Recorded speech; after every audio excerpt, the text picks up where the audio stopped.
Од Македонија зависи дали ќе биде европска или емигрантска република. Ваква порака испрати шефот на државата на одбележувањето на 2 август од Пелинце. Пендаровски потсети на трите македонски републики, Крушевската од 1903, Сномската од 44 и независна Македонија од 91 година. Повика на сплотеност и итно почнување на преговорите со ЕУ, за како што кажа да се намали трендот на иселување од државата. Фокусирајќи се на младите, Пендаровски порача дека тие се загрозено малцинство во земјава, ки спореди со Делчев и половина од делегатите на АСНОМ кои биле под 30 години. Делчев со право бил против избрзано востание, што ќе доведе до големо крвопролевање. Тој не се залагал само за слобода на македонската земја, туку и за слобода на македонскиот народ, бидејќи не сакал земја без народ.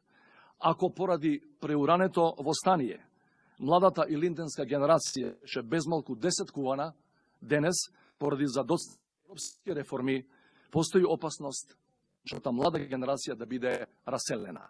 Македонската делегација на чело со шефот на државата продолжи кон манастирот Свети Прохор Пчински. Таму домакин беше српскиот председател Александар Вучич.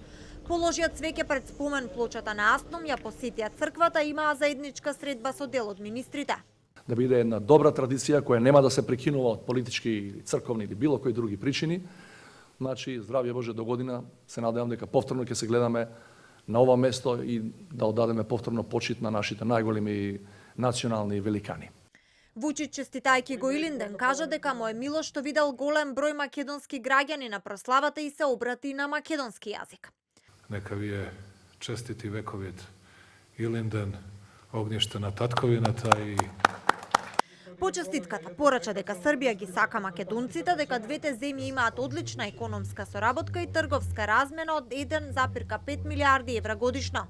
Пошто ми Срби, кој што знаете, волимо македонци. Ние Србите, како што знаете, ги сакаме македонците и го сакаме македонскиот јазик и не мислиме дека не постои или не знам што. Напротив, одлично го разбираме македонскиот јазик, како што знам дека и вие го разбирате и го зборувате српскиот јазик. Немам никаков проблем да кажам дека ние не сме само пријатели, туку дека како народ имаме братски односи. А посетата не помина без проблеми. По изјавите подалеку од манастирот Прохор Пчински, група предводена од Јанко Бачев, председателот на Единствена Македонија, довикуваа предавници до шефот на државата и делегацијата. На 2 август 1944 година на ова место се донесени историски одлуки за државноста и самобитноста на македонскиот народ.